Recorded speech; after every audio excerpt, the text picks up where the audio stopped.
Welcome to the Great Detectives of Old Time Radio. From Boise, Idaho, this is your host, Adam Graham. If you have a comment, email it to me, box13@greatdetectives.net.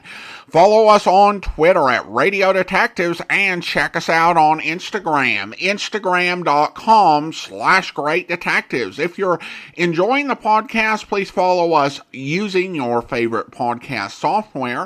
If you're making travel plans, remember JohnnyDollarAir.com. JohnnyDollarAir.com is a Priceline affiliate link, so part of the purchase price supports the Great Detectives of Old Time Radio at no additional cost to you. So remember, when making your travel plans, check JohnnyDollarAir.com first.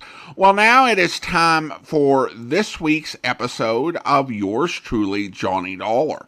The original air date, December the 30th, 1956, and the title is The Squared Circle Matter. From Hollywood, it's time now for... Johnny Dollar. Paul Kendrick, Johnny, over at Eastern Allied Casualty, remember? Oh, sure, Paul. How are you? Seen any good fights lately? Prize fights, that is? Yeah, the championship bout at the stadium over in Mulville last week. Were you there? No, I had to miss it. But it didn't miss me. Huh? The minute Georgie hit the canvas in that fourth round, it cost me $50. Johnny, do you remember Al Coronado? Are you kidding? I've watched that boy come up from the Golden Gloves. Well, he fought in one of the preliminary bouts. I know. I lost on him, too. $20. Come on over, will you? And I'll tell you why the company may lose $50,000 on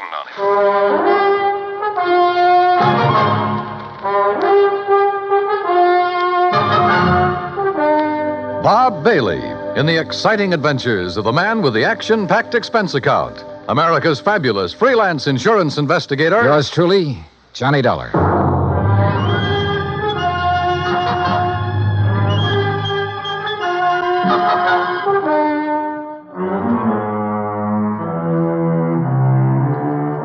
Expense account submitted by Special Investigator Johnny Dollar to Eastern Allied Casualty Insurance Company, 422 Spital Building, Hartford, Connecticut.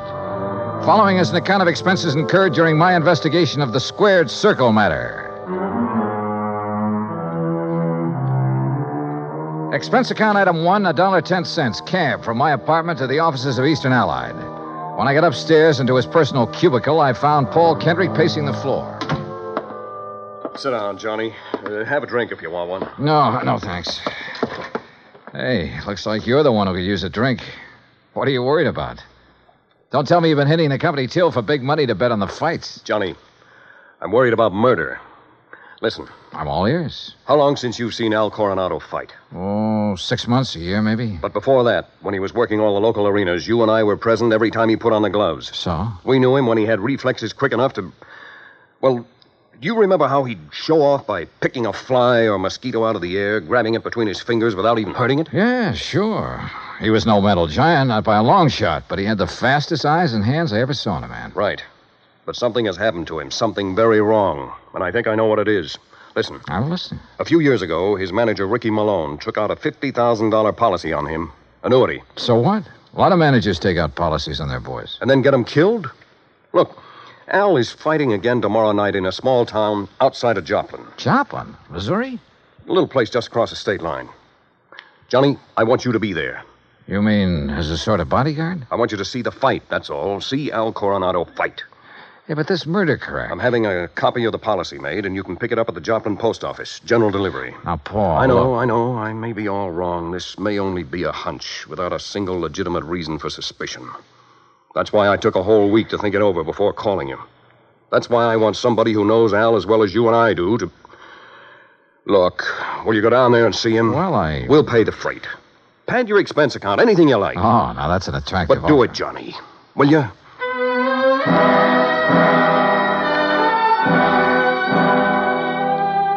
Item 2, another $1.10 back to my apartment to pack. Item 3, $124 even. Plane fare and incidentals to Joplin.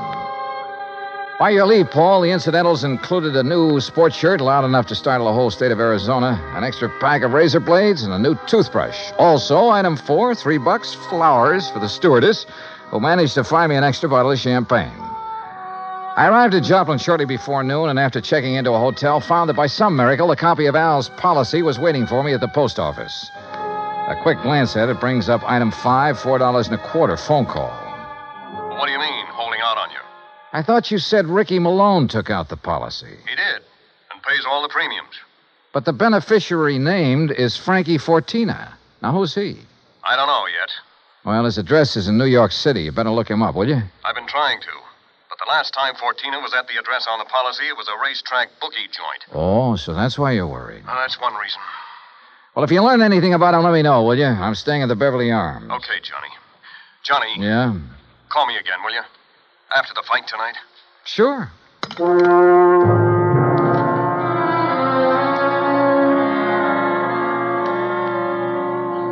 I was tired, so I had a big lunch. That's item 6. Went up to my room and slept. I overslept. It was nearly 9 o'clock when I woke up, so I grabbed a cab. That's item 7, and went out to the arena in the nearby town of Mount Elba. For $5, item 8, I managed to get a seat at ringside in time to catch the end of the last preliminary. The winner in 1 minute 10 The program seconds told me of the Al third was round, scheduled for the boy main from event Toledo, Ray against some local boy named Rafe Cummings. And now, I never heard of him, in the main and I doubt if bout, anybody outside of the Tucson idol ever of had. Arizona's Cactus Country at I understood why when he stepped into the ring. Rafe This kid looked like the Cummings. rankest kind of amateur. His opponent in the Strong, black sure, corner and in from good condition, but clumsy. 181 He almost tripped over his own Coronado. size 15 feet. Judges for this fight And it from was no Los act of Angeles, fooling an Marshall opponent either. timer, Rob McKinley. Al, when he came in, looked as good as ever. He gave me a quick glance of recognition, though I'm sure he knew nothing about me except possibly my name. At the opening bell, he came out fast. All the old speed and timing were there. Faint weave and flick out that light, but punishing left. Same old pattern, same old... Oh, wait a minute. Those quick left jabs were only landing about 1 and 4. As though he touched Cummings only when the clumsy ox happened to walk into him. But because of his speed, Al took nothing but a few light ones on the body. He kept his face well out of reach. Oh, yeah, his timing was perfect, but his aim was terrible. Every time he shot out his fist, he was 3-4 inches wide. Then a funny thing happened. At the end of the round, when Al went back to his corner, and remember, Rafe had only tapped him a few times on the body. When he went back to his corner and started to sit down, he almost missed the stool. Would have if one of the seconds hadn't aimed it under him. Funny. The second round got underway the same as the first. Al was all speed, dodging, weaving, keeping his face out of the way. But again, he wasn't hitting his mark. And then it happened. He missed Cummings wide, then practically ran into his glove, catching it hard in the cheek, and down he went. Why, there wasn't enough steam behind Cummings' glove to hurt her. But Al took the count. He'd been hurt by that tap on the face. Then another thing. The second he was counted out, his handlers practically hauled him out of the ring and back to his dressing room.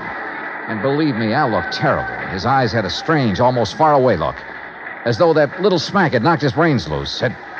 My seat was on the far side of the ring, but I elbowed my way through the crowd and back to the row of dressing rooms in a hallway built onto one end of the building. Al Coronado. I told you on the way up the aisle, Doc. Huh? We don't need you. The boy's all right. Go on, Doc. Beat it. You hear me, Doc? Listen, this is Johnny Dollar. Huh? Old fan of Al's from Hartford. I want to see him. Some other time. No, now, right away. Come on, open up.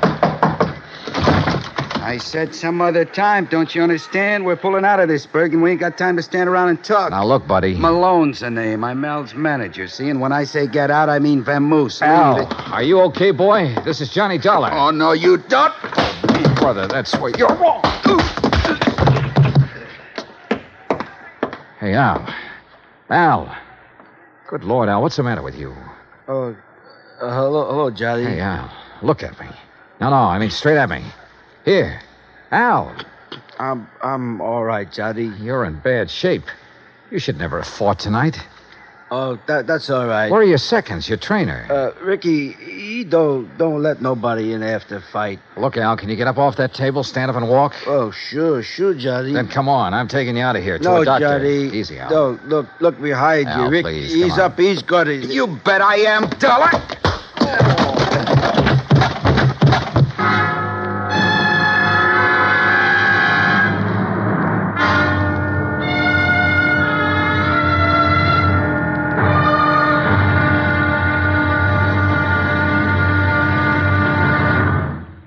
Act Two of yours truly, Johnny Dollar, in just a moment. Each Monday through Friday evening, most of these same stations bring you the Amos and Andy Music Hall, variety entertainment at its best. For top songs, informal visits with top stars, and for a never-ending supply of fun, turn your home into the Amos and Andy Music Hall 5 nights a week. Now, Act 2 of yours truly, Johnny Dollar, and the Squared Circle Matter.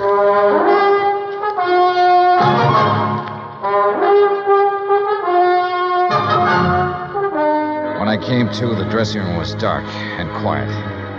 After carefully falling off the table where they'd left me, I groped my way to the light switch, stumbling incidentally over the remains of the chair Ricky Malone had used on me. It was well after midnight, so I left by the dressing room window. The second I reached my hotel room, I put through a long-distance call, hoping Paul Kendrick would be in bed. He was. Yeah. Hello? Johnny Dollar. And, Paul, you're right. It'll be murder unless I can stop it. Hmm? Hey, you awake? Oh, you mean Al Coronado? What's happened, Johnny? Plenty. And listen, that boy is more than punch-drunk. He's had a brain injury of some kind. I'll bet on it. That's what I was afraid The of. tap on the face that knocked him out tonight wasn't enough to hurt a kitten. But a good solid blow would probably kill him. That's why he kept protecting his face. But Ricky Malone is making him keep on? Oh, else. I just met the gentleman, by the way. Well, what'd he say? Did you question him? Before I could, he cracked me over the head with a chair. Where is he now? Oh, I don't know. What are you going to do? See if the police can track them down. Malone said something about leaving town right away. Keep after him. Did you read that policy carefully? You kidding? I haven't had time. It's an annuity. That much I saw. Beginning in 3 or 4 years, it'll pay Al a nice little income for the rest of his life, if he survives. But the beneficiary named. Yes, Frankie Fortina, who gets the full face value of the policy if Al dies. Johnny. Yeah? I got a rundown on Fortina. You said he was a bookie at one time. That was the least of his crimes.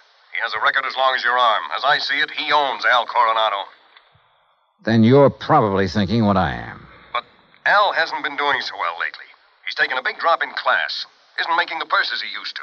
You know that? Yes. The ANBA keeps a complete record. So with this injury to his brain, the only way Fortina can clean up on him is by seeing him dead. That's right. Well, what about medical examinations before these fights? Ricky Malone could bribe his own mother, especially in some of the towns where Al has been fighting lately. Yeah, it's possible, of course. Also, what you and I believe is wrong with Al is one of the hardest things in the world to detect. Yeah, I must admit he looked great when he entered the ring. Okay, Paul, one thing's in our favor. Neither Al nor Ricky Malone knows who I am, outside of being a fight fan. Just so Fortina doesn't learn different. Where is Fortina, by the way? I don't know. So, Johnny, whatever you do, be careful.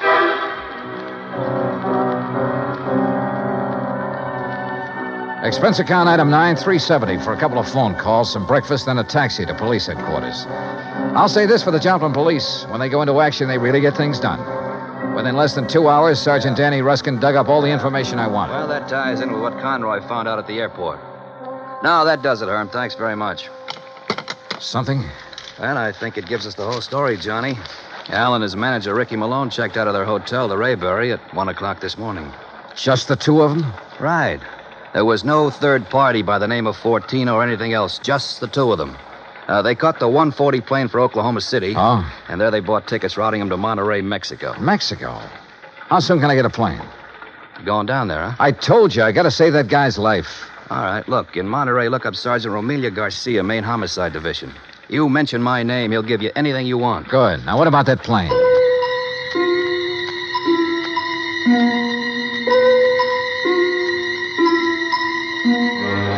The deal on plane connections turned out to be bad.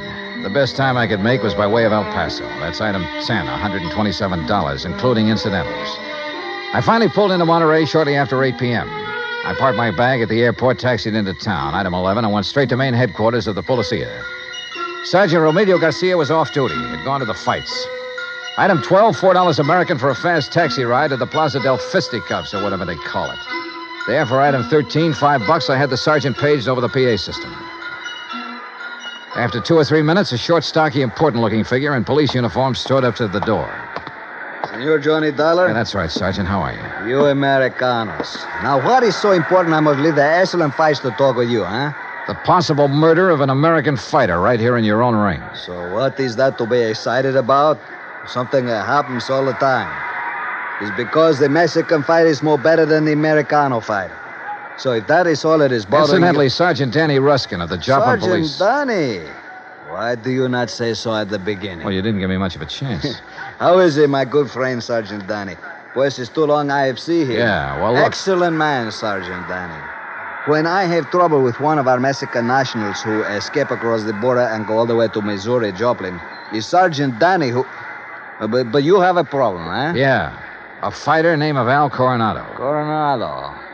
Oh, but of course, tomorrow night he is fighting here, and he will lose. Why do you say that? Come, look. Here on the, what you call, a billboard, a picture of the man he is to fight. So, El Toro Negro. That sounds more like the name of a bull than a... Holy... See, big man, is he not? Is this picture real? 240 pounds, senor. But Al Coronado only weighs in at 181. See, El Toro, big man. And Senor Dollar, he is a killer. Our best. 3 men he's knocked out of the ring. But nobody hurts him, so no wonder you're worried. Sergeant, unless you and I can stop it, that won't be a fight tomorrow night. It'll be a premeditated, cold-blooded killing. Oh? How so?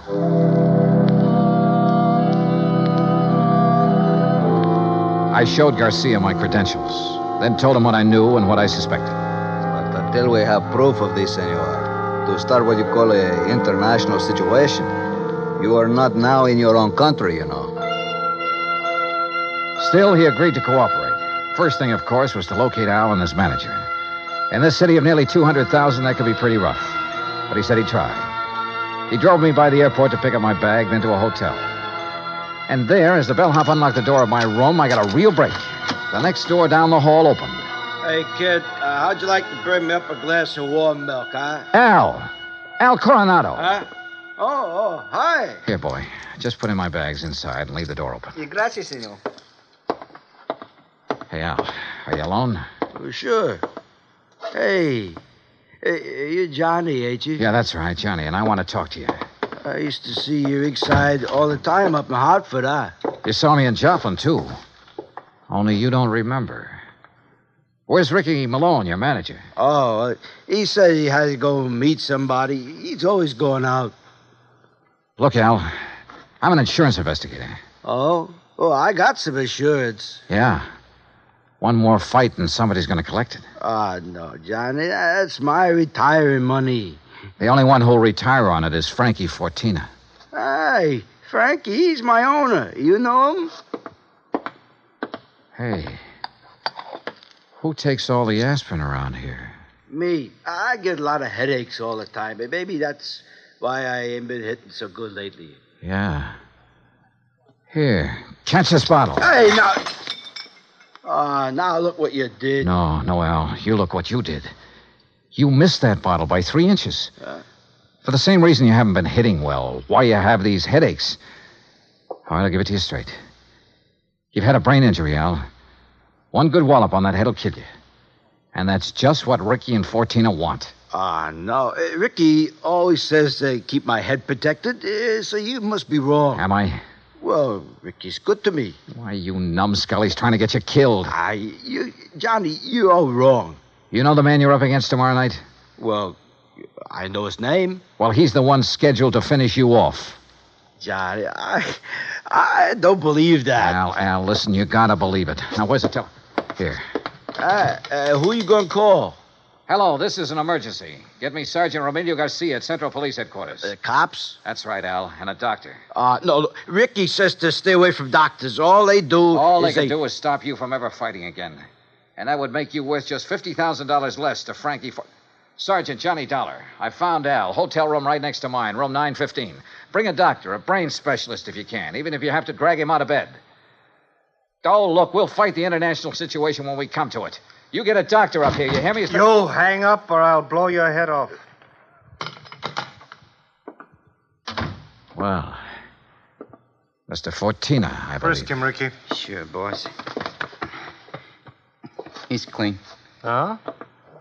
I hate to shoot an unarmed man, Dollar, but if you make one phony move... So you know who I am, huh? Well, Ricky here may be stupid in some ways, but he had sense enough to call me from Joplin after you broke in on him there. Finding out what you're up to wasn't difficult. Finding out what you're up to wasn't very tough either, Fortina. But it's all over. Not for me, Dollar. That's where you're wrong. That phone call I made was to the police. I know, to Central Headquarters. That's over 3 miles from here. By the time your sergeant finds a doctor and gets here, you'll be dead. And I will be gone. Have you forgotten that you have a border to cross, You Fortina? think I'm stupid? Frankie Fortina has never been here, has never been even in Mexico, because my tourist card reads Charles Edward Smith. And since the next plane leaves for the States in about 20 minutes, Ricky, Yeah, boss? I think Mr. Dollar had better have an accident. Fall out of the window, perhaps. Oh, now, wait a minute, What? boss. I mean, well, Listen to me, Malone. I had two reasons for coming down here. To see if you were right about Dollar and to make sure of that fight tomorrow. You've been stalling with Al. You've taken too long. The heat is on up north. I need the dough. I told you, boss, that El Toro will do it listen, tomorrow. fellas, Shut up. And look, if you take care of Dollar, what about me? What? Maybe you can get back to the States, but me, with Dollar laying dead here, and if Al talks... Al won't talk. You won't either. Frankie.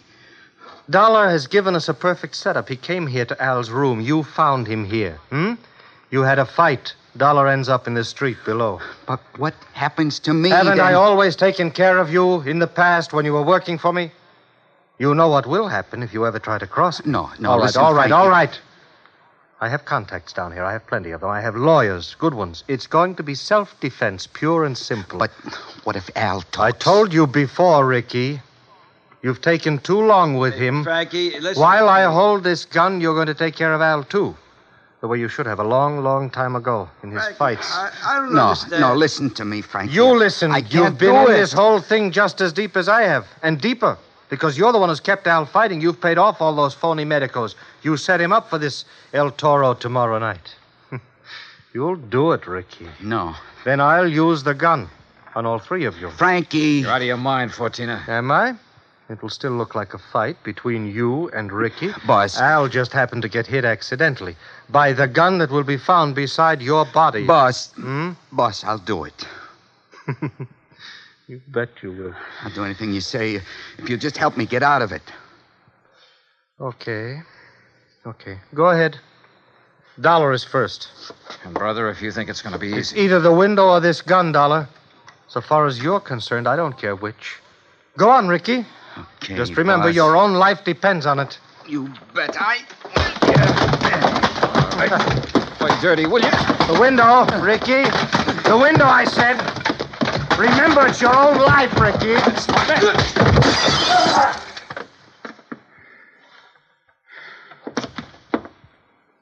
All right, Fortina. So you have got a gun? Al. Yeah, Johnny, I hit him. Well, don't be. Si, Senor Dollar, with one very fine, clean left hook. While Fortino was watching you and the unfortunate Ricky. Yeah. You got here a little late, Garcia. You see, but tell me, Senor, what makes you think this Al Coronado has lost his punch? Expense account item 13, $100. Legal expense, mainly a deposition for a lawyer to take to court. Just how Garcia got me out of having to stay in Monterey for a hearing, I will never know, but he did.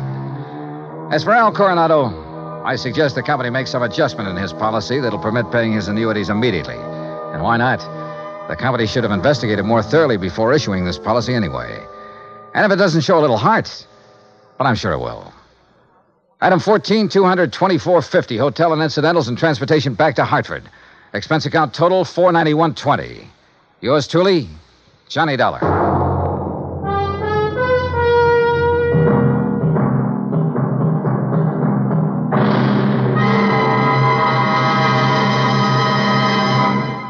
Now, here is our star to tell you about next week's story. Next week, a fast trip to the West Coast to an impossible case involving an impossible man. Join us, won't you? Yours truly, Johnny Dollar. Yours truly, Johnny Dollar, starring Bob Bailey, originates in Hollywood. It is produced and directed by Jack Johnstone, who also wrote tonight's story. Heard in our cast were Harry Bartell, Herb Ellis, Victor Perrin, Jack Kruschen, Les Tremayne, and Lawrence Dobkin. Musical supervision is by Amerigo Marino. Be sure to join us next week, same time and station, for another exciting story of yours truly, Johnny Dollar. Stay tuned for 5 minutes of CBS News, to be followed over most of these same stations by the FBI in Peace and War. Dan Cubberly speaking.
Welcome back. For one of my vacation week specials, we did a boxing week. I can't help but think this might have been better than the other Johnny Dollar episode we played, which featured Bob Reddick.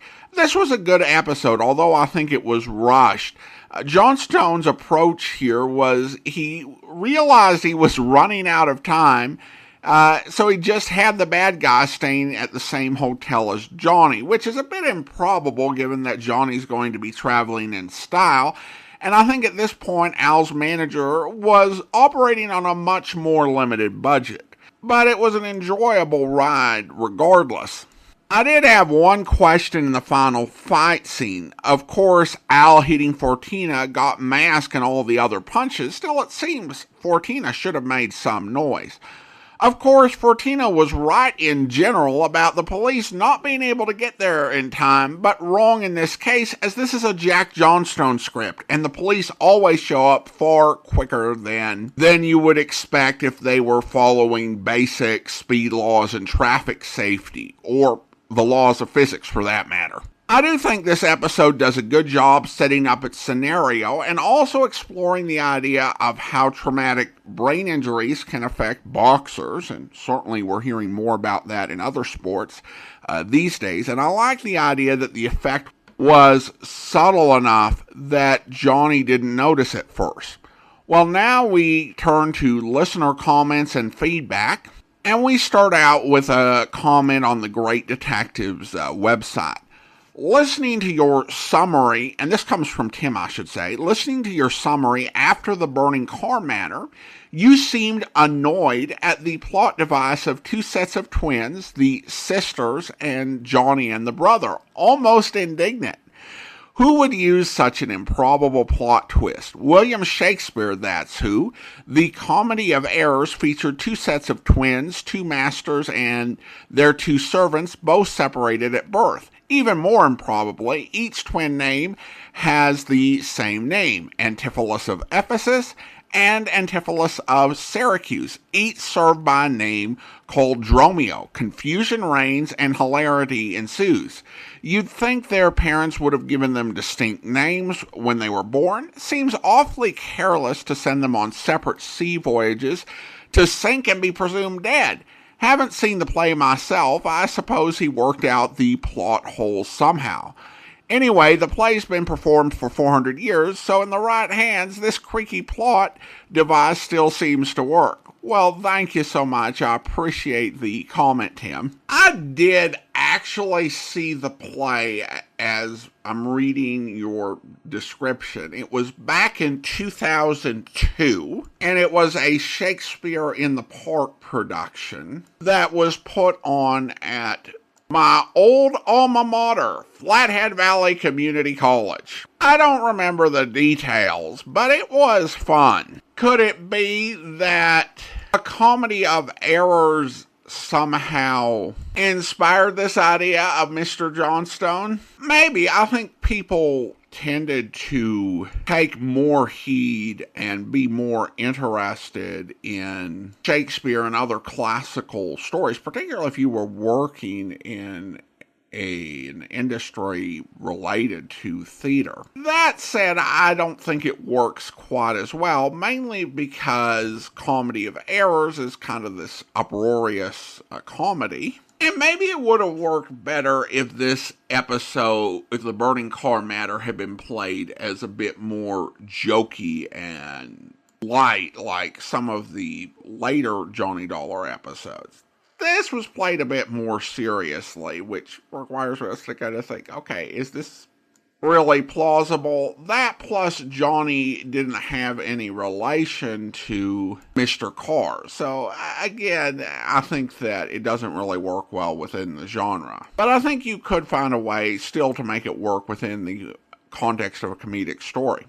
All right, well, we also have a couple of comments on Spotify. First, regarding the burning car matter, Pete writes, I agree with you, Adam, that this episode was based on a silly conceit, but man, did the actors sell it. The logical side of my brain didn't buy it, but the rest of it did. Well, thanks, Pete. And that's a fair point. I think that you have Bob Bailey and Virginia Gregg. And they will always do the best with whatever material they're given and really elevate all of the scripts that they perform. And finally, we've got a comment from Deborah regarding our Thin Man episode that we played recently. I love Nick and Nora. Thank you for playing this. Have you heard if Hollywood is going to remake The Thin Man? Well, thanks so much, Deborah. There are periodic rumors of The Thin Man being remade. It was kind of amusing when I did a Google search on it, because there was some buzz around 6 months ago, back in October of last year, during the Screen Actors Guild strike. Well, that was still going on. But below that, I found another news story on IMDb from 2021 about The Thin Man being remade. The latest report I heard is that they're thinking about doing a modern-day retelling of The Thin Man. And honestly, I have no idea how that would even work, because the characters and the mysteries, particularly in those early films and in the novel, are really strongly based in that sort of Prohibition-era storytelling. Of course, practically, The Thin Man is going to become fair game soon anyway. The Thin Man novel will enter the public domain in 2029, January 1st, in the United States. So at the very least, given the trend of what's been done with characters entering the public domain, we'll end up getting the slasher film version of The Thin Man. I loathe that trend, but it is what people are doing with public domain characters. So from a practical standpoint, come 2029, the book is going to be fair game for anyone to adapt, and by 2032, the year after the 70th anniversary of Dashiell Hammett's death, it will enter the public domain worldwide. So if the Hammett estate doesn't make a deal to do a remake with or some new adaptation within the next couple of years, there will be a new version or versions made in which they won't profit at all. And given that they greenlit Monsieur Spade to cash in on Sam Spade before The Maltese Falcon enters the public domain in 2026, I would be surprised if there's not some deal that comes out shortly so that they can exploit the character while they still have a chance. Myself, I'm not a huge fan of most of the new adaptations, but I think that there's definitely an incentive to do a deal in the next few years before it becomes a free-for-all. And I expect we would end up getting a remake of some sort, maybe multiple remakes come the 2030s. All right, well, now it's time to go ahead and thank our Patreon supporters of the day. And as this is the first Friday in May, I want to thank those Patreon supporters who've been supporting the podcast for 5 years this month. And I want to thank Wendy, and I want to thank Steve. Steve supporting us at the Detective Sergeant level of $7.14 or more per month, and Wendy supporting us at the Seamus level of $4 or more per month. Thank you so much for your years of supporting the podcast. And that will do it for today. If you're enjoying the podcast, please follow us using your favorite podcast software. Be sure to rate and review the podcast wherever you download it from. We'll be back next Friday with another episode of yours truly, Johnny Dollar. But join us back here tomorrow for Dragnet, where... Innocent victim? Look, we know you and we know that crowd you run with. If you want to start a war, run a battlefield. Don't pick the streets of Los Angeles to fight it out. I think I asked for it the way you men talk. You did somewhere up and down the line. We know your operation. You walk the sideline marker all the way. Always got 1 foot inside the law. When you make yourself a target for some punk's machine gun, that's where you step outside. Well, what are you going to do, eat me out and let the man with a machine gun get away? We'll get him, whether you want to help us or not. We just don't have the time to run around jamming a cork in the barrel of every gun in town. Before you get out of this car, let this sink in. There's not going to be any innocent people cut down by bullets that were meant for you. Oh, I get it. My tax money's no good, huh? I pay a bigger chunk than most of the clods in this town. You haven't got a clear title to the city yet, and until you do, don't set up a shooting gallery. Now, what do I do? Dig a foxhole till you get ready to tab whoever's taking pot shots at me? You can tell us who it is. You got all I know. Don't you think I'd want him picked up? I think you're a liar. I think you better square your beef and knock off this gangster stuff. There's not going to be any more of this kind of thing, understand? That's the trouble with civil service. It makes a big man out of you $200 a month. I've never passed an exam, but I keep in step. You missed the first one, from the gutter to the sidewalk. I hope you'll be with us then. In the meantime, send your comments to box13@greatdetectives.net. Follow us on Twitter @Radio Detectives and check us out on Instagram, instagram.com/Great Detectives. From Boise, Idaho, this is your host, Adam Graham, signing off.